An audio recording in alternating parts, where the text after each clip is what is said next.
Товарищ главный судья соревнования, команды, участвующие в соревновании, построены.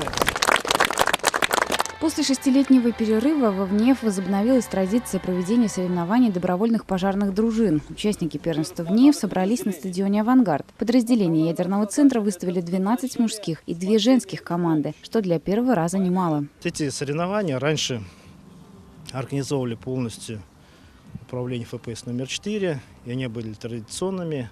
Сначала были внутренние соревнования в подразделениях, в крупных.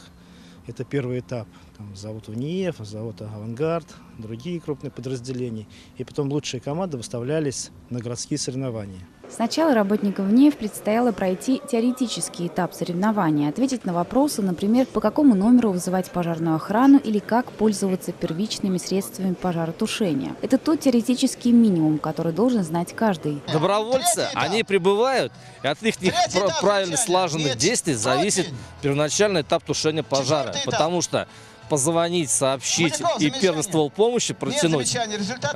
Потом уже прибывает наше подразделение, и мы разворачиваемся в полном, объеме.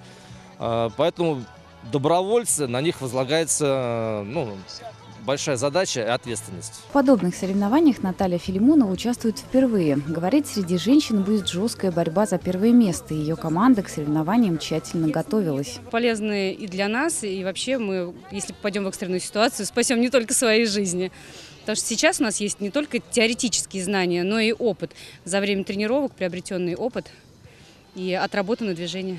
После теории участники соревнований бежали эстафету, которая состояла из 4 этапов. Первый – это подсоединение ствола к пожарному крану. На втором работники ВНЕФ тушили горючую жидкость в бочке с помощью кошмы. Третий и четвертый этапы самые сложные. Это тушение горючей жидкости в поддоне огнетушителем и оказание помощи пострадавшему. Фиксируется не только время, но и правильность выполнения каждого задания.